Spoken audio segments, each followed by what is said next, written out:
들을수록 더 좋아지는 클래식 명곡을 소개합니다. 김윤경의 경이로운 클래식.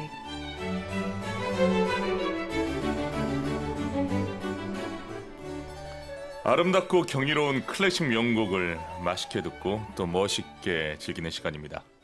피아니스트 김윤경 선생님과 함께합니다. 오랜만에 뵙는 것 같습니다. 새해 복 많이 받으십시오. 네, 해피 뉴 이어. 새해 복 많이 받으세요.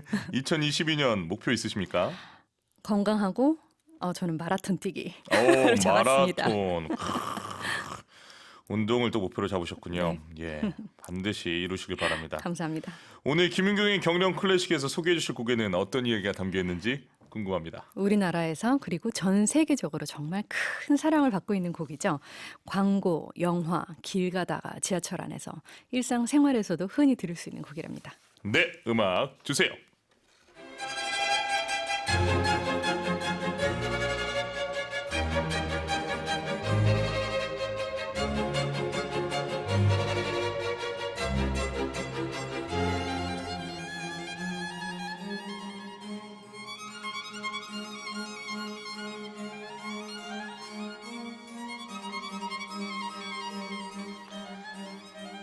저는 이 곡을 들으면 마치 영화 주인공이 된 것 같은 생각이 드는 곡입니다. 오늘의 주제는 뭔가요? 오늘은 사제이지만 미사보다 음악이 더 좋아. 비발디의 사계 중 겨울에 대한 이야기를 할게요. 오늘의 주제가 사제이지만 미사보다 음악이 더 좋아.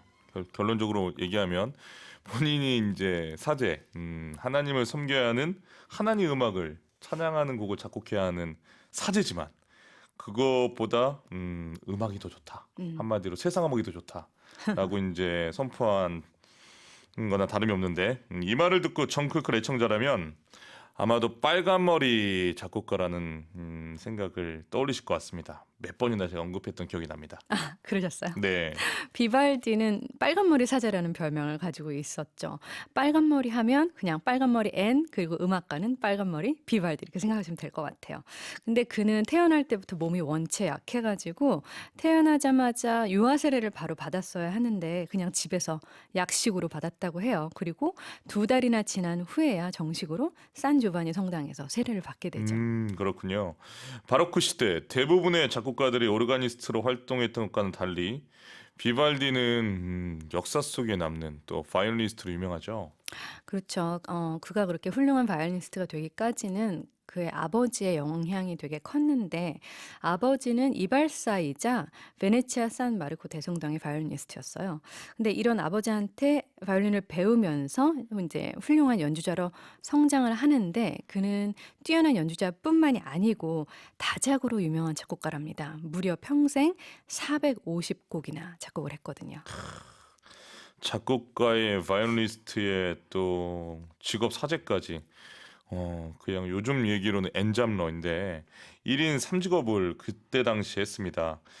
이 부분을 하나하나 충실하게 하기에는 쉽지는 않았을 것 같아요. 네, 비발디의 아버지가 자신의 아들이 이제 몸이 약한 거를 알고 비발디에게 너는 사제가 되어라라고 권해서 15살 때 그는 수도원에 들어가게 됩니다.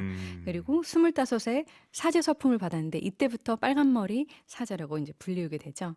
그랬는데 이제 빨간머리는 당시 부정적인 의미를 좀 많이 가지고 있어서 불미스러운 일들도 좀 불이익을 당하기도 했다고 해요. 뿐만 아니라 이제 아까 제가 얘기하기를 워낙에 몸이 좀 약했잖아요. 그래서 기관지 천식이 있었는데 그의 자신의 약한 건강을 안 좋은 건강을 핑계로 성직자 교육도 받지 않고 몰래 바이올린 연습도 하고 작곡도 하는 아주 불량 신부였죠.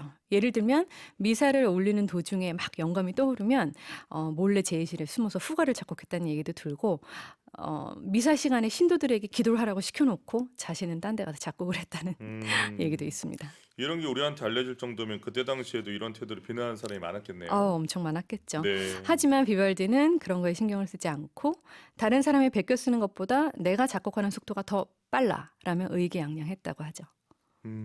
그리고 비발디는 기관지 천식 때문에 미사 접전이 힘들었는데 결국은 사제가 된 지 4년도 되지 않았을 때 종교 재판에서 비발디의 미사 접전을 금지했다고 합니다. 그런데 비발디는 오히려 나는 음악에 몰두할 수 있어 이러면서 기뻐했다고 합니다.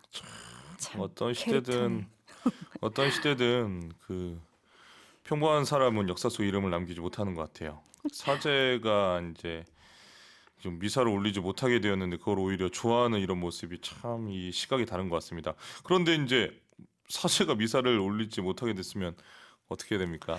다행스럽게 그의 사제직이 박탈당하지는 않아서 어, 1703년에 피에타 보육원에 있는 피에타 여자음악 학교의 교편을 잡게 되고 여기서 40여 년간 일을 하게 됩니다. 그곳에서 음, 학생들에게 바이올린을 가르치고 또 다양한 예배곡들을 미사곡들을 장르들을 작곡하게 되죠. 비발디의 제자분은 다 여자분들이겠군요. 여자 음악 학교에 있었으니까. 그렇죠. 오늘 그렇겠네요. 그 처음 생각을 저도 처음 해봤어요. 처음 오늘 보는 정보입니다. 네. 그러면 이곳에서 드디어 저 유명한 비발디의 사계가 탄생한 겁니까? 그렇죠. 그리고 보육원에 살던 900명 가량의 아이들 중에서 선발된 40명의 소녀들이 이 비발디의 협주곡을 세상에 가장 먼저 연주를 했던 것 같아요. 뭐 소녀들 중에는 애꾸도 있었고 천연두로 망가진 얼굴도 있었다고 하는데 그들은 마치 천사처럼 노래했고 어떤 악기도 두려움 없이 척척 연주했으며 상상할 수 없을 정도로 우아하고 정확하게 박자를 맞추었다는 기록이 있답니다. 지금도 소녀들이라고 하는 거 보니까 아무래도 보육원도 그렇고 피에타 여자 음악 학교도 그렇고 다 여성분들을 중심으로 활동을 작곡 네, 비발디를 했다라는 것을 네, 오늘 알 수 있었습니다. 네. 매주 화요일 함께하는 김윤경의 경이로운 클래식. 오늘은 사제이지만 미사보다 나는 음악이 더 좋아. 비발디 사계 겨울이라는 주제로 이야기를 우리가 나누고 있습니다. 자, 여러분은 지금 EBS FM 정의 클래식을 듣고 계십니다. 오늘은 비발디 사계, 특히 봄, 여름, 가을, 겨울 중에서 겨울을 중심으로 이야기를 나누고 있습니다. 비발디의 사계는 언제 작곡이 됐습니까? 이 비발디 사계는 사실 그의 바이올린 협주곡 집인데 화성과 창의의 시도 Il cimento del armonia del invenzione 작품 8번인데요. 사실 그의 작곡 연도 혹은 언제 초연이 되었나 그런 시기 등은 정확하게 남아있지 않지만 1725년에 암스테르담에서 출판된 걸로 봐서 1723년경에 작곡되었을 거라고 추정을 한답니다. 그리고 이 협주곡 집에 수록된 12곡 중에 1번에서 4번이 바로 우리에게 잘 알려진 사계인 거죠. 그리고 이 12곡 모두 솔로 바이올린과 통주점, 그때 당시 바로 그 당시에 바소 컨티뉴라는 악기를 많이 썼잖아요. 또 그리고 현악 오브, 즉 음. 바이올린 2개, 비올라, 첼로, 콘트라베이스를 위해 작곡이 되었답니다. 야, 제가 지금 잠깐 계산을 해봤는데 네. 정확히 지금으로부터 299년 와. 작곡됐을 거로 예상을 하고 그러니까 네. 거의 300년 전에 이런 음. 작품을 비발디가 작곡을 했다라고 이해하시면 될 것 같습니다. 정말 대단한데요. 사계 전체 구성은 그렇다면 어떻게 되어 있습니까? 일단 뭐 사계절의 풍경과 변화 또 그 속에서 사람들의 모습들 그리고 정서를 잘 표현을 했는데요. 이탈리아가 한국과 같이 사계가 굉장히 뚜렷하게 좀 정해져 있다고 해요. 그리고 어떻게 보면 역사상 비발디의 사계는 첫 번째 표제 음악이라고 말할 수 있을 정도로 비발디가 이 각 계절마다 소네트, 즉 시를 쓰고 계절의 악장마다 다 시가 붙어져 있어요. 그리고 그 시에 맞게끔 음악을 만들었죠. 그 바이올린 협주곡에 시가 붙어 있다라는 대단해요. 소네트가 붙어 있다라는 것만으로도 참 신선한데 네. 그러면 각 그 계절마다 세 개의 악장이 있으니까 겨울을 묘사하는 세 개의 악장에는 어떤 소네트 시가 들어 있습니까? 네. 1악장은 알레그로 논 몰토 F 마이너로 시작을 하는데 소네트는 이렇게 시작이 됩니다. 차가운 눈 속 추위에 벌벌 떨며 휘몰아치는 매서운 바람을 향해 걸어간다. 음, 쉬지 않고 걷고 있지만 제자리 걸음에 불과하고 혹독한 추위에 이가 덜덜 떨린다.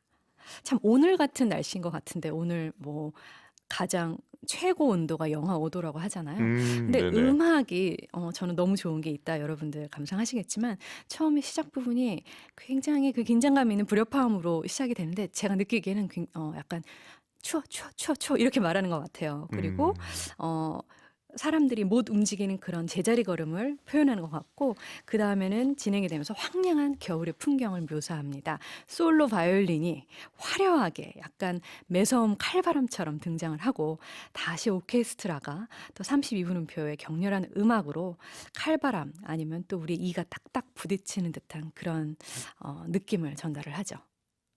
여러분들 그리고 잘 아시는 이 악장 혹시 이현우의 아시나요? 우리 세대인가요? 헤어진 다음 날?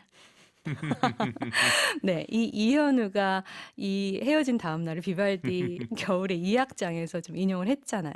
근데 이 악장의 소네트는 이렇게 진행이 됩니다. 불 옆에서 조용히 편안한 시간을 보낸다. 그 사이 집 밖에 내리는 비가 말라만상을 적신다.